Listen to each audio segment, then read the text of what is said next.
Hello, welcome back to the Road to Episode 8, my ongoing series where I chart the road to the release of Star Wars Episode 8, The Last Jedi, on the 15th of December 2017. There's a lot to talk about in this one. We're talking Rogue One stuff, Han Solo stuff, Episode 8 stuff, kind of Episode 9 stuff as well. Let's get to the Episode 8 stuff. Nothing huge, but we didn't know this was going to happen. In fact, it seemed like it wasn't going to happen, but IMAX have now come out and confirmed that scenes were shot in Episode 8, The Last Jedi, using IMAX cameras. We don't know if it's going to be a sequence or multiple scenes throughout the film. I'm really glad about this because the IMAX format is incredible. And while we haven't seen any of the IMAX scenes from The Force Awakens on home video yet, I hope that we will do soon in the future, because the Christopher Nolan films, Dark Knight Rises, Interstellar, all has the IMAX format where it would change from the widescreen to full frame. And while some people find that jarring, I just love seeing more of the image, just seeing the quality that IMAX cameras can capture. It's incredible. So I'm glad that's happening. They've also confirmed that Episode 9 will be shot partially using IMAX cameras. Again, no details on how much of that. And I think they mentioned something about the Han Solo film as well, but don't quote me on that. Speaking of Han Solo, they've started shooting, obviously. Talked about that in the last one or the one before that, but they've now released the first kind of cast picture. Not in character, but we see in the cockpit of the Millennium Falcon here, and I don't think I've even mentioned this, Emilia Clarke, who will be in the film, who played Sarah Connor in Terminator Genisys and is a staple of the Game of Thrones series. Woody Harrelson, who will be playing a mentor figure to Han Solo. Alden Ehrenreich, who's playing Han Solo, and he looks very Han-esque in this picture, I have to say. Donald Glover, who's going to be portraying Lando Calrissian. And Chewbacca. And I've forgotten the guy's name already, but he played him in The Force Awakens in most of the scenes where Chewbacca wasn't sitting down and stuff, where Peter Mayhew stepped into the costume. But that's the cast picture. We also have the directors there, Phil Lord, Christopher Miller. And I forget who the other actress is, but she's playing a part in the film as well. So it's exciting that it's happening and that we're seeing this cast picture. I'm still on the fence about it, but I have to say I looked at the cast image and I was like, oh, this is a bit exciting. Disney, what have you done to me? How are you making me excited about a film I don't want to see? I don't know, but it remains to be seen. And still no title for the film. They're still calling it Untitled Han Solo Film. So we'll see what happens with that. And finally, Rogue One. Yeah, the film is going to come out for digital download at the end of March, and it'll be available on Blu-ray in early April. They've announced all the details, and they've shown us all the shit that's coming with it. And once again, I have kind of some complaints. Now, I don't care about the release of Rogue One on Blu-ray as much as I did Episode 7, so I haven't noted down all the featurettes and stuff like that, but they've announced the special features. There is no commentary from Gareth Edwards, and people have noted that, well, he didn't do one for Godzilla, yet he did one for his debut film Monsters and did like hours of special features, so I don't think it's a fact of him not wanting to do it. And apparently someone said that they read that he said that he'd already recorded one for Rogue One. I haven't found any source for that, so I don't know if it's true. So no commentary for Rogue One, but it is including the 3D right from the get-go, so we're not going to have a 3D re-release at the end of the year before Episode 8 comes out. But someone has said, or a few people have said actually, that maybe Disney might start delving into 4K Blu-ray, and that in the build to Episode 8 it'll be Rogue One in 4K, and then we'll get the commentary. I don't know.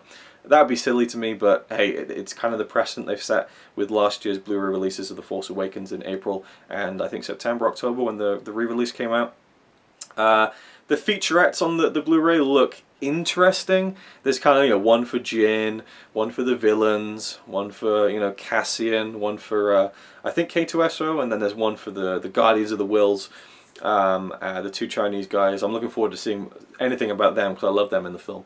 And about the special effects, about, starting the film and then, like, looking ahead to more spin-off films. Now, if these featurettes are, like, 20 minutes each, we're in for a hell of a lot of cool stuff, but I feel like they're going to be just generic, kind of 3 to 7 minute long, just loads of interviews, people going, it's so surreal to be working on Star Wars, and it's like, talk about something more interesting, I don't want to see that, I get it now. From now until the end of time, anyone who works on a Star Wars film is going to be like, this is surreal to be working on a Star Wars film. We've all grown up with it, we get it, Talk more about the inner workings of what you're doing, that's what I want to hear about.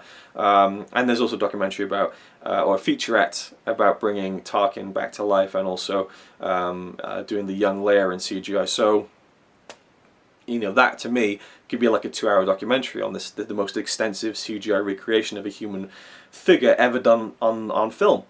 But it most likely will be like a 10-minute kind of fluff piece. So I'm kind of looking forward to it, but I feel like I'm ready for disappointment already. And there are no deleted scenes in a film that had so much shit in the trailers that was nowhere to be seen in the film.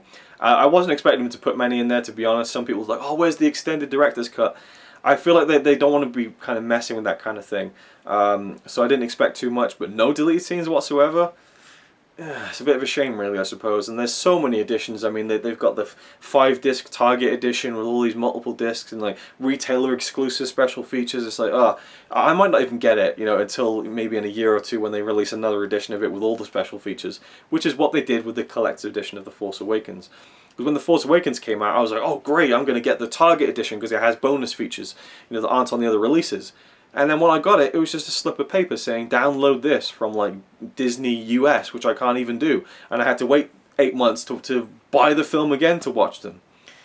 But such is the woes of being a Star Wars fan and double, triple, quadruple, hextuple dipping on all of these films that we just keep buying and buying and buying, and they keep selling and selling and selling. So I guess we're to blame for keep coming back and just giving them our money over and over again. But you know, it is what it is. I'm looking forward to seeing the film again, but I probably won't get it on release. And the steelbook is really uninspiring. I mean, look at this artwork. I mean, it's cool and everything, but it's a scene that wasn't in the film. And you basically just have stormtroopers on the cover of the film. None of the main characters. And I just think it's a really awkward image with the Death Star on the waterline. It just seems off to me. I don't know. I mean, the inside artwork looks a little bit better, but there's so many great posters they could have used in that steelbook. And this is a steelbook they'll be using around the world, so again, kind of a little bit on the steelbook. Again, I didn't get the steelbook for The Force Awakens. I was really surprised. I thought I would, but you know, it was what it was. Anyway, so that's all I'm going to talk about in this one. Rogue One coming out on Blu-ray very shortly. But we got some exciting stuff coming with Celebration in April. They've also announced that the day before the Last Jedi panel, which will be on the Friday of the Celebration weekend in April, the Thursday they'll be having a 40th anniversary. I sounded quite posh, but I said the 40th. The 40th anniversary of Star Wars. 40th anniversary panel to celebrate the 40th anniversary of Star Wars with some special guests and a surprise announcement. Now, what are you betting that this, or not a surprise announcement, I think they just said a big surprise, not an announcement. So I'm guessing either they're going to get Harrison Ford to show up or Mark Hamill, who's going to be there anyway, or it's going to be, hey guys, we're releasing Star Wars in 4K. Is it going to be the unaltered cut? It's in 4K, guys, because we've heard that there's a 4K transfer of A New Hope floating around, so maybe that'll be part of the kind of the celebration, like, hey, buy this film again, with all the changes again. I don't know. So we'll see what the big surprise is, but I think it's probably going to be something like Harrison Ford turning up, something like that maybe, but we'll see. Thanks for watching. Leave me your thoughts on anything I talked about in this video down below, and I'll see you in the next one.